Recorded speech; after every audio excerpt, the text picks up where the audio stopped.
we're not losing people. The United States is not, we're not losing people, we're not spending money, we're getting paid for the, ammunition and missiles and everything else that we're sending to the European Union, but to NATO. But it's very similar. If you look at the countries, it's very similar. And we just made a very fair trade deal with the European Union, and what we wanted, and we made a very good deal with NATO too. They pay for all of this.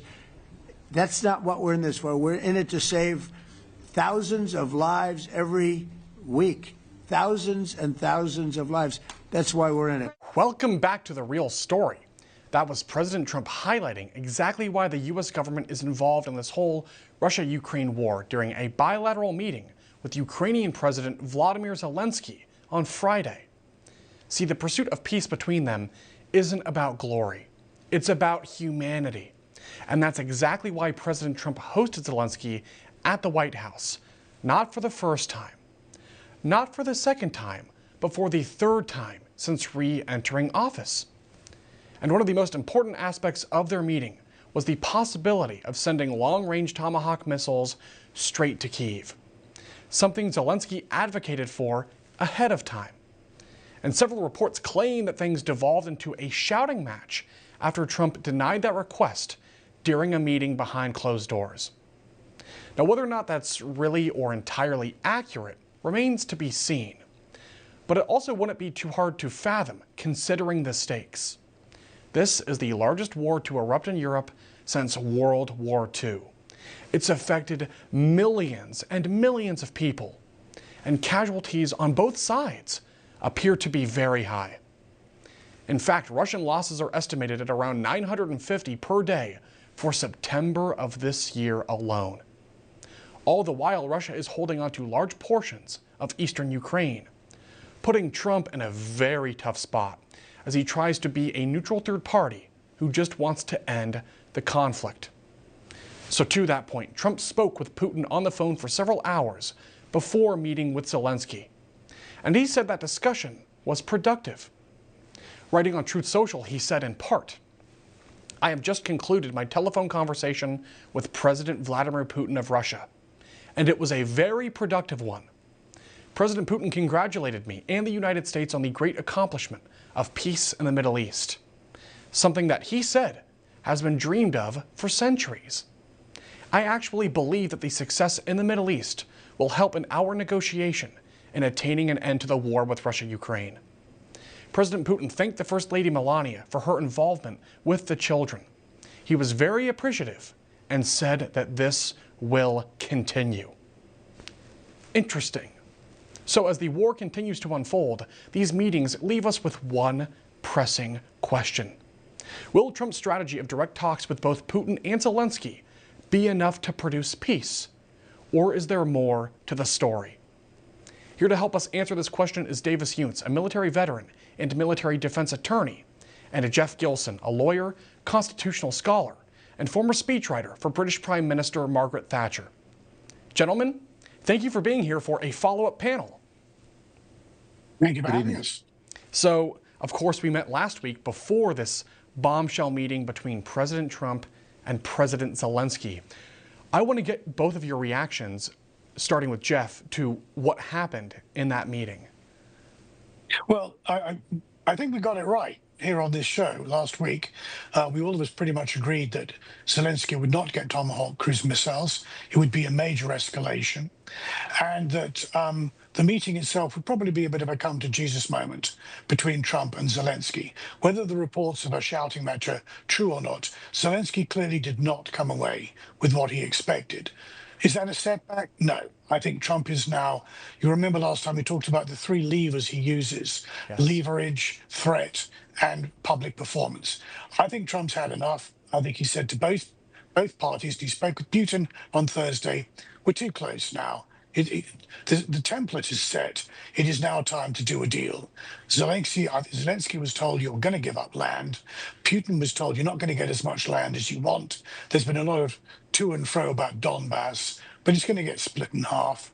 Zelensky is going to get security guarantees. He's not going to get the weaponry that he wants. He's going to get security guarantees. And my prediction is that Trump is setting up the Hungary meeting with Putin to be the public performance moment when he gets the two of them to finalize a deal.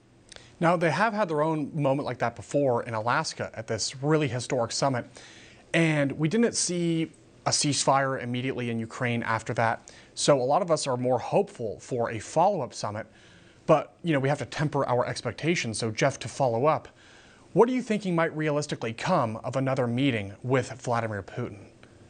I think what will happen is Vladimir Putin is in a weak position. He doesn't like leaving Russia. And 3 times he's left Russia in the past year.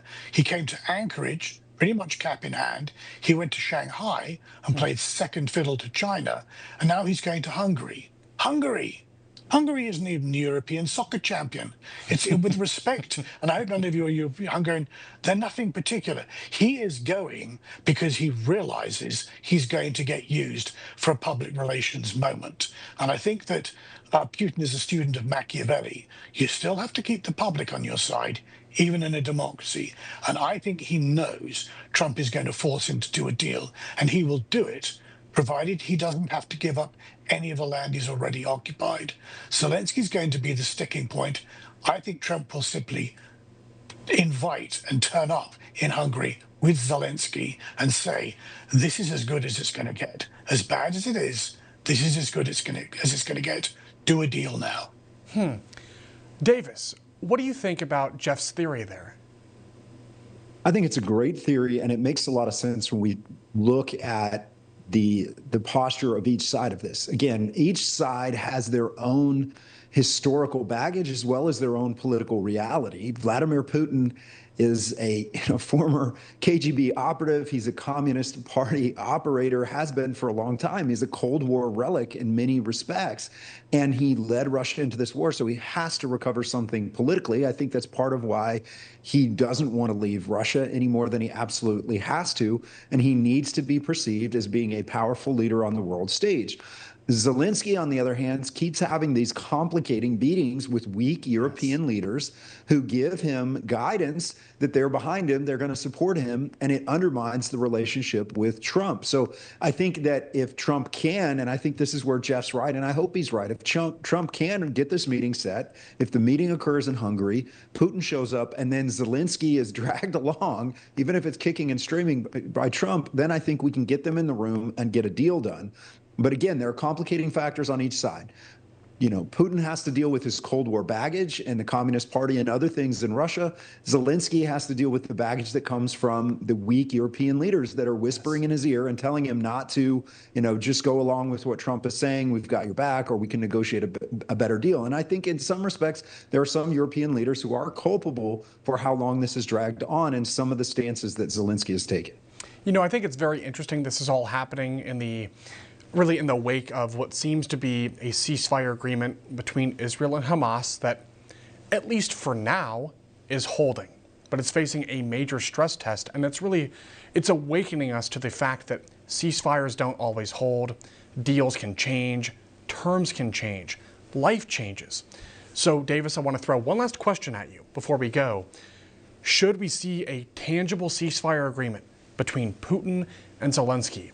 What do you think it would take politically to uphold that agreement on the ground?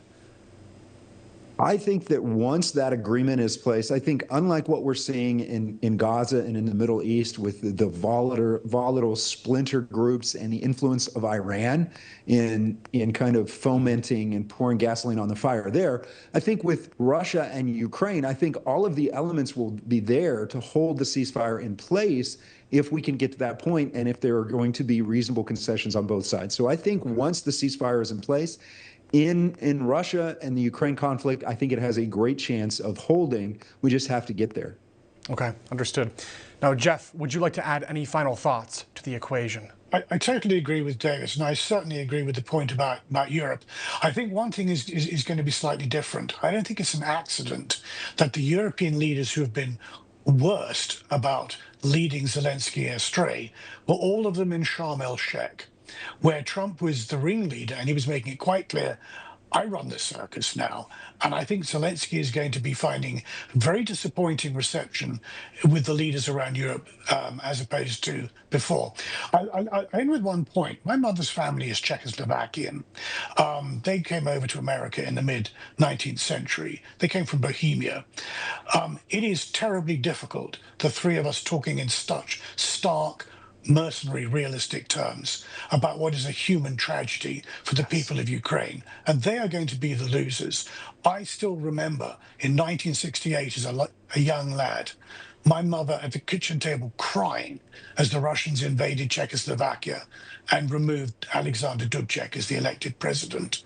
I understand and I feel for the Ukrainian people, and as much celebration as there might be in the coming weeks, as and when I believe this peace agreement will get signed, we mustn't forget the terrible loss that there has been and the loss there will continue to be to these people's pride. That much is very much in my mind. Very well said. And Jeff, just thank you for sharing that. I think it adds a much needed sense of perspective to what we're seeing right now in the news. And I appreciate both of your time today, gentlemen. Thank you. Coming up next, while the legacy media still insists that Antifa just isn't real, our next guest can confirm their existence and even provide some unique insight into who they are and how they operate. More details about it after the break. So at a very young age, I was 8 years old and my parents were involved in a lawsuit against the state of Pennsylvania with the Homeschool Legal Defense Association. That had an impact on me, being involved in that, understanding that. So I took that forward and had an interest in the law that I've carried with me. I took an oath to support and defend the Constitution of the United States. So every military member does that. So if the military members' rights are not protected, they're not protected for the rest of society. These are the individuals that are actually willing to risk their lives to fight for the Constitution and to protect society. View is this.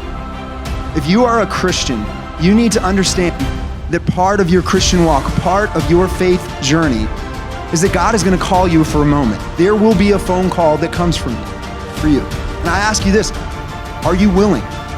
Will you be willing when that phone call came? I praise God that I was willing to answer that call. It's why I'm here today. It's why I met some of the great men that are here, the people that are here.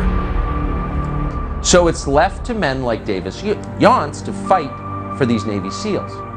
Yeah, so I was in law school when 9/11 happened, so I was a true believer back then. So I joined the Air Force, applied to the JAG Corps. With reaction is Davis Younts, a military defense attorney with Younts Law. Davis, thank you for being here today. Riley, it's always an honor to join you. Davis Younts has been instrumental in defending service members that they tried to kick out of the military for not taking that poison. So why are the politicians in Iowa allowing it? Fear. They're afraid to take a stand and they're afraid to challenge this. If you're a Christian, your sovereign king, the king of the universe, has already given you an order. Your king has made a call to go into all the world and make disciples. The only question for us is, will we answer it?